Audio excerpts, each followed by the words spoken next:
It's a beautiful day to be talking about retirement planning here on Retiring Well. We have a great show mapped out for you as our team of advisors has put in the work, and we have 30 minutes of action-packed information all about your retirement. So to start off, we're going to talk about 6 reasons you can consider saving in a Roth IRA, the benefits that has today, and the compound benefits that has later in life. Then we have a retirement planning guide. Jack dives into the guide, the playbook, if you will, to the various retirement planning aspects you should be considering if you're thinking about it or in those early stages of retirement. Social Security mistakes to avoid. Nick Greenman out of our Gaylor and Petoskey office dives into Social Security. Again, don't underestimate that power of Social Security in your retirement. It's a huge benefit over time. And to wrap up the show, we're going to talk about end-of-life planning, something that necessarily we don't want to talk about because it's a very sad topic, but a vital piece when you're thinking about your finances. What happens at the end of life? How should things be structured? And make sure you get your instructions in now before it's too late. All of this and so much more coming up right here, right now on Retiring Well. Retiring Well.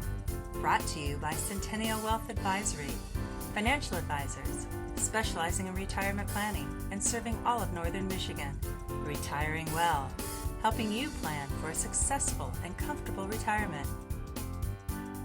Retiring Well, plan to retire well. I want to talk about Roth IRAs for a minute, and not just Roth IRAs. I want to talk about 6 reasons that you might want to consider using a Roth IRA for saving for your retirement. Reason number 1, prepaid retirement income.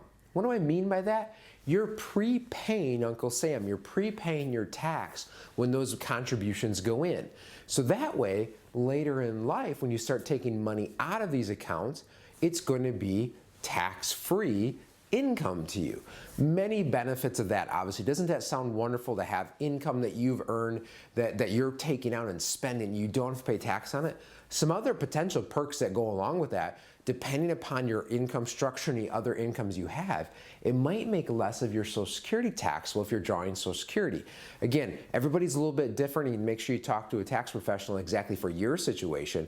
But again, the way that things are taxed when you get to that point, it couldn't have a compounding positive impact for you when you get to that. Number 2, tax-free withdrawals. Specifically, what I'm talking about here is larger one-time distributions.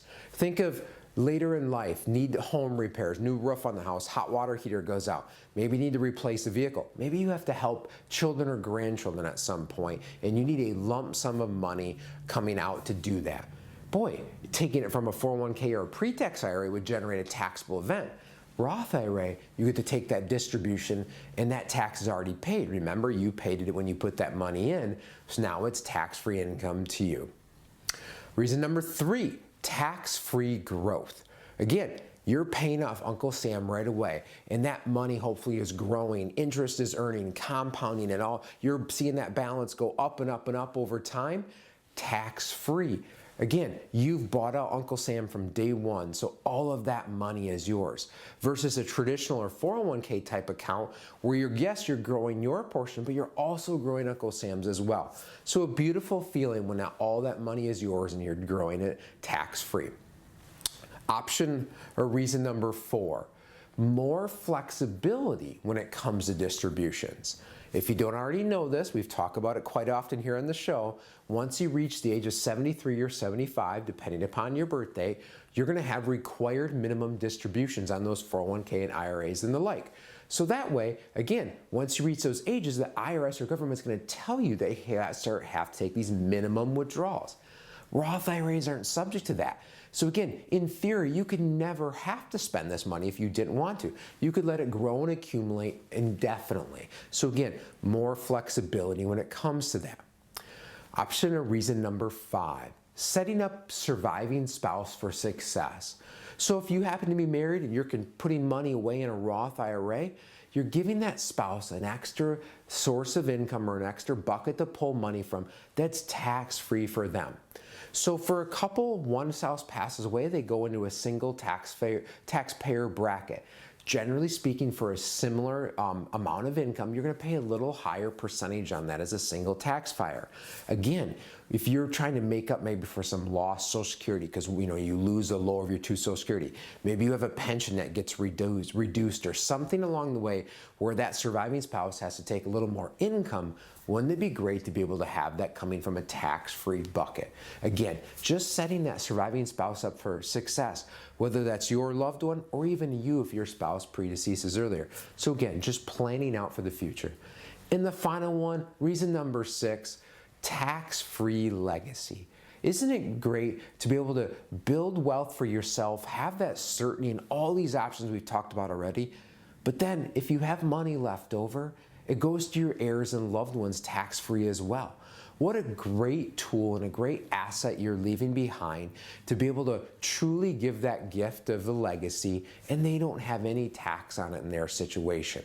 Again, Roth IRAs, and those depending upon who is inheriting it, if it's children, friends, other family members outside of a spouse, there's rules with inherited Roth IRAs. But again, generally speaking, there's not going to be tax owed on that.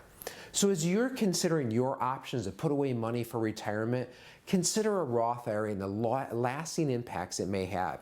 Even if you've already started your IRA or 401k, or maybe in those early years of retirement, you're not potentially out of the woods yet, you can always consider Roth conversions as well. So hopefully you found this valuable with some of these interesting pieces of how a Roth IRA could be valuable for you and your family.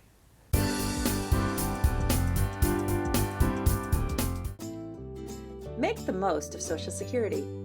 Although Social Security isn't designed to cover all of your income needs, it's an important part of the retirement puzzle. Download our free booklet on the Social Security decisions at cen-wealth.com and learn how to optimize Social Security for your situation, why timing is so important when it comes to your benefits, ways to supplement your Social Security, and more. There is no cost and no obligation. Simply go to cen-wealth.com, scroll down, and click the download link to get your free booklet on the Social Security decisions. The biggest concerns that clients have when they come to see us is usually the fear of the unknown. When they're heading into retirement, there is so many uncertainties that they're going to face, not only financially, but with time, with insurances, with taxes. You figure you've got one chance to do it and you better do it right. With that fear of unknown, they're looking for somebody to walk alongside them in this journey and to guide them along the way. Retirement's like 20 to 30 years of unemployment, so you need to have a plan in place to generate that income. We can help eliminate some of those unknowns and give them the confidence that they're going to be able to succeed in the goals they want to do in retirement. We want you to have your finances in order so that that's more of an afterthought, more of something that you say, well, that's what our team at Centennial Wealth Advisory is there to take care of. Too often, our industry focuses on the tools that are available in mutual funds and stocks and bonds, and oftentimes the industry wants to start with a product. We believe here that you should focus on the individual's goals first. What do you want to do in retirement? What does that look like to you? Then what strategies do we need to implement to make those goals become a reality? So often we find that our clients love spending time with their family, with their grandchildren. Here in northern Michigan, people love to be outside and enjoy kayaking or biking or hiking in the warmer months, sometimes in the winter months as well, out snowshoeing. Our hope at Centennial Wealth Advisory is to help you open up those opportunities to go and enjoy your retirement. As a financial advisor, it's not just my job to manage just your money. It's my job to understand who you are as a person, your personal relationships, your aspirations and goals, and so I can help create a plan that ties your financial future with your personal future and all those goals. You want to retire, you get one opportunity to retire, and you want to do it right the first time. Our role here at Centennial Wealth Advisory is to help walk you through that entire process and ultimately help you plan to retire well.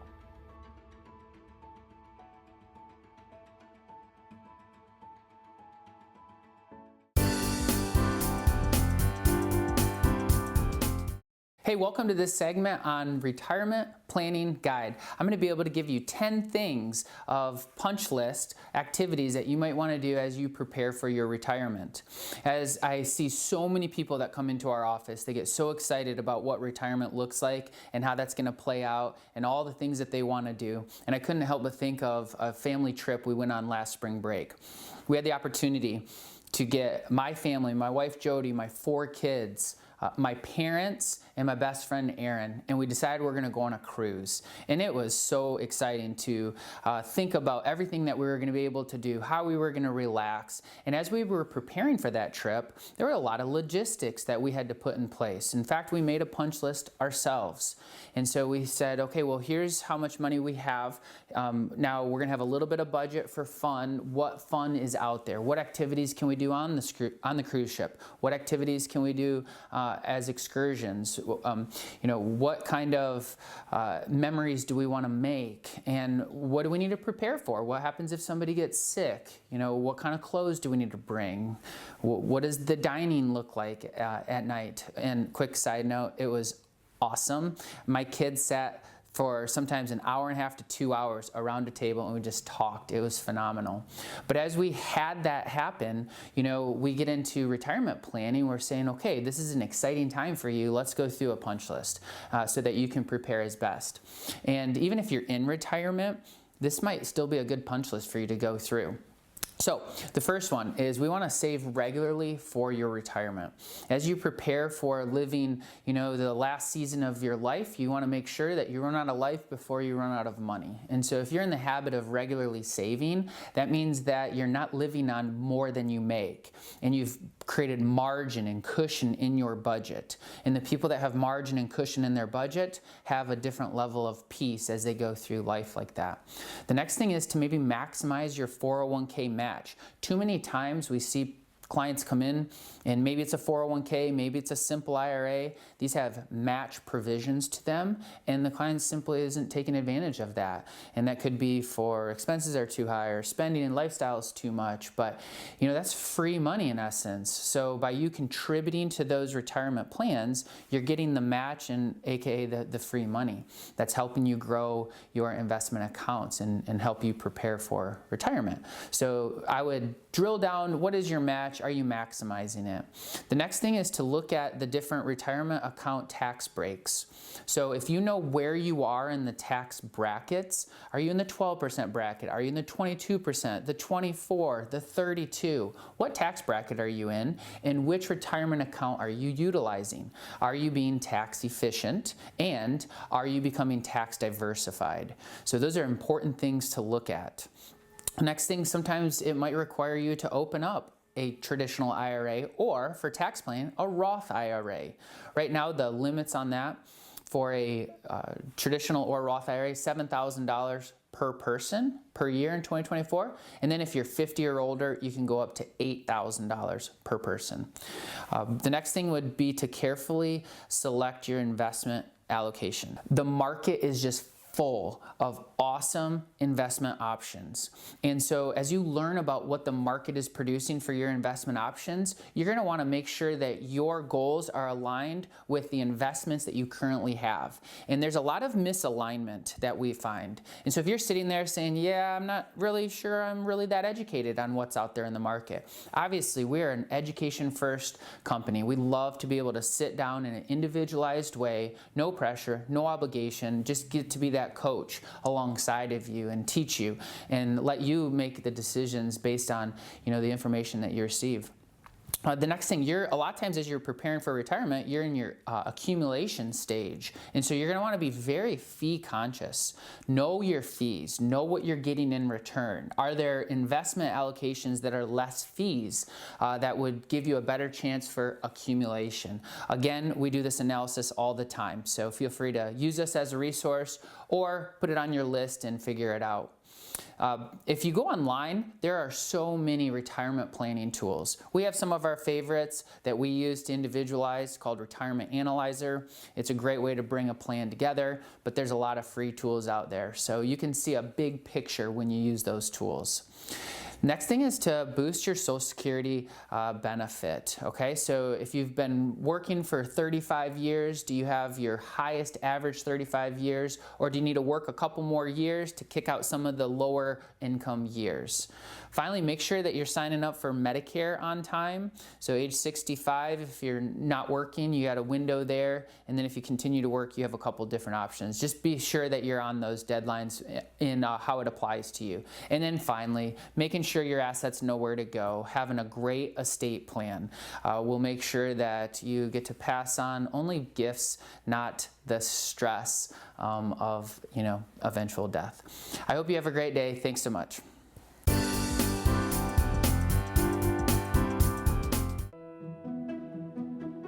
As you are planning for retirement, where's your journey taking you? Do you know where you are going? How are you going to get there? And what's the best route to take? Do you have a personal retirement roadmap? At Centennial Wealth Advisory, we specialize in retirement planning, and we have designed a complimentary retirement roadmap video series that can be customized based on your personal circumstance and preferences. There is no cost and no obligation. Simply go to cen-wealth.com/roadmap and provide us with some basic information that will guide you to your on-demand, customized retirement roadmap video. Planning is the first step to succeeding. Plan to retire well. Living life isn't always easy. It puts up challenges and obstacles you'll have to overcome. There are responsibilities. You put in effort to provide and take care of your family, and to save and invest, to balance work and life. Planning is the first step to succeeding. Plan to retire well.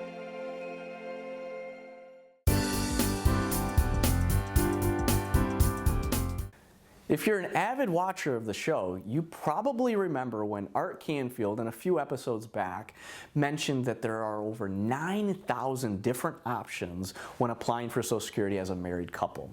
Now with that, so many options, there often comes some very big mistakes. So what I'd like to cover today is 7 common mistakes that you want to avoid when thinking about and applying for Social Security. So the first one, and this is the biggest one that's out there, most common, is not asking for help. I mean, I just said 9,000 different options. How do you pick which one is right for you? Okay? Ask for help. Don't be afraid to reach out. I mean, here at Centennial Wealth, we have an awesome program where we can crunch those numbers. We can look at, all your different income sources and determine, okay, what makes the most sense for your situation. Mistake number 2, not accounting for longevity. So, oftentimes I hear people, I'm going to take Social Security right when I can at age 62, and they don't think about, okay, what about the next, 15, 20, 30 years of their life? I mean, do you have longevity on your side? Do you have those great genes where, hey, maybe your parents are pushing 90 or pushing 100, okay? What are the odds that you're going to live a long, long life? And if the odds are good, well, then maybe you want to account for longevity. Maybe it makes the most sense to push your start date for Social Security back a little bit. Mistake number 3, not thinking about spousal benefits. This is a big one for married couples. I mean, typically you're going to have a higher earner that's going to get a higher benefit on Social Security when they apply for it, and then a lower earner, right? So in most cases, in a married couple situation, if you want to protect that surviving spouse, you want to delay the higher of the 2 benefits for as long as possible. And really this is because, okay, well, the odds of both of you living a long life, statistically, probably not as high, right? One of you most likely will predecease the other. Well, when that happens, the surviving spouse, they get the higher of the 2 Social Security benefits, okay? So that's something you definitely want to plan for. Mistake number 4, not looking at the big picture. Okay, when I say that, Social Security decision, yeah, that's one decision, but retirement in general, that's the big picture, okay? So how does Social Security, if you started that now, how does that affect your tax situation? How does that affect your health insurance situation, okay? Retirement is, planning is a 1,000-piece puzzle. You want to make sure that all the pieces of the puzzle work together to accomplish whatever your retirement dreams are. Mistake number 5, ignoring statements. Okay, I know right now Social Security Administration doesn't send out those statements like they used to in paper form, but it's all transitioned to online. So you have online access. You can go set up your online account and take a look at, okay, here are my benefits at age 62 versus 65 and full retirement age and so forth. Don't ignore that. Make sure you get that set up so you can start thinking about a plan and get a plan in place for when to pull the trigger on Social Security. Mistake number 6, not accounting for COLA, or cost of living adjustment. So with Social Security, the average cost of living adjustment or annual increase on your Social Security benefit is 2.6% over the last 10 years. That's, if we look at that 15, 20 years from now, that's going to increase your benefit quite a bit, right? So that's something you want to pay attention to and understand how that affects your overall retirement plan. And then finally, mistake number 7, not planning early enough for Social Security. So here at Centennial, we recommend you start thinking about Social Security very seriously in your 50s, okay? Make sure, like I said, set up that online access. Get an idea on, okay, what are my benefits going to look like? And maybe talk about different ways that you can maximize your benefits, whether it's, earning more income or delaying that benefit even farther, okay? So there you have it, 7 different mistakes that you want to avoid when applying for Social Security. Remember, 9,000 different options if you're a married couple. Don't go it alone. Give us a call here at Centennial Wealth Advisory. We'd be happy to help, not just your Social Security planning, but retirement planning in general.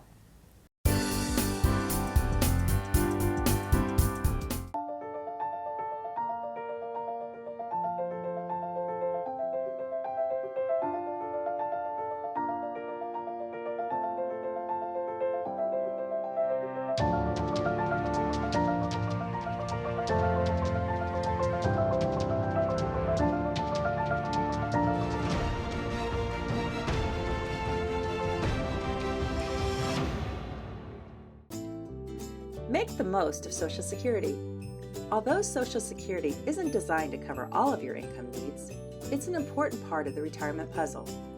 Download our free booklet on the Social Security decisions at cen-wealth.com and learn how to optimize Social Security for your situation, why timing is so important when it comes to your benefits, ways to supplement your Social Security, and more. There is no cost and no obligation.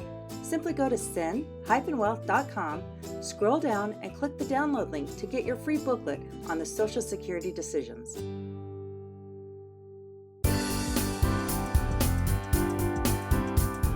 It's unfortunate, but reality that if you're married, you likely won't pass away at the same time.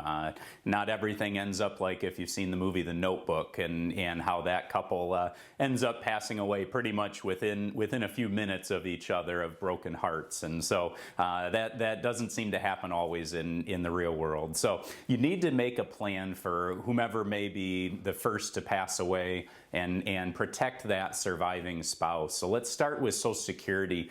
When do you take it? Again, we might lean towards delaying the higher earners benefits just in the case of this surviving spouse, because again, if you look at Social Security, how to maximize those benefits for a surviving spouse is then if one spouse passes away, again, you can draw the larger of the two benefits. If you visit cen-wealth.com, midway down on the homepage, we have a 16-page guide, free download, all about Social Security.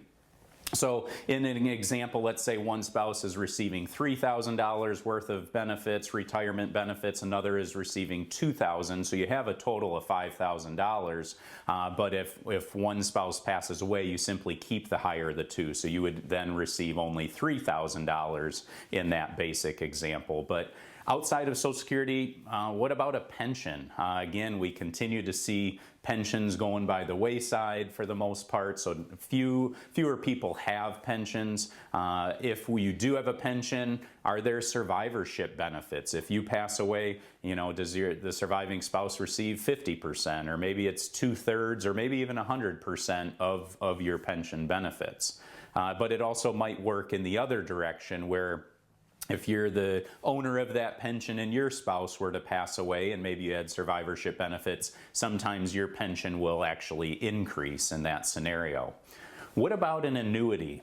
Some people go through the insurance companies, set up some type of annuity that either has a single lifetime income, or maybe it's a joint lifetime income. So this is an important decision if you're setting up that type of an account that is geared towards paying lifetime benefits. And you need to elect some of those benefits at the beginning, whether you're going to draw it based on a single lifetime or a joint lifetime.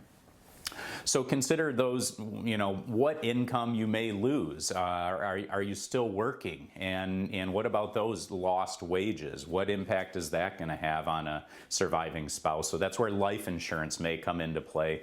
Might be very vital during your working years, and especially if you have young children at home, wanting to have some type of life insurance in place. Normally, term insurance is your lowest cost for the higher death benefit. And then as time moves along, you may look at whole life or universal life types of policies that might have some cash value associated with them. What are your expenses going to look like? That's a tough one to know. I mean, there's going to be certain parts of your budget that may increase if one spouse, say, primarily handles some of the home maintenance, and now all of a sudden you're going to have to hire out some of that type of work. Or what about if there's child care assistance needed? Again, those can be very expensive nowadays. On the other hand, you might look at it and expenses could decrease a bit. Now that there's only one of you in the couple, that maybe you're not going to be traveling as much as you did before. Maybe you're not dining out as much, and so those could change. One area especially to be cautious of are taxes. So if you look at the tax brackets, you effectively go cut them in half for the most part when it goes from a married couple down to a single individual. And so don't have enough time to dive into all of those details, but maybe having some after-tax funds in your savings and maybe different types of brokerage accounts, after-tax money you could draw from, or Roth money that would be tax-free could be very helpful. Lastly, estate planning. Again, you want to get all your ducks in a row for that. So over the nearly 19 years here at Centennial Wealth Advisory, we've planned, assisted many clients in a surviving spouse situation, and it's never one that is fun to deal with on the back end, but I will say when you've done the appropriate planning leading up to that, it makes that transition that much easier. Just having that confidence, knowing that, okay, my income and expenses are going to be taken care of. I have the assets to help support that. So if you have questions, don't feel that you have the best plan in place for your surviving spouse, give us a call here. We'd love to help you plan to retire well.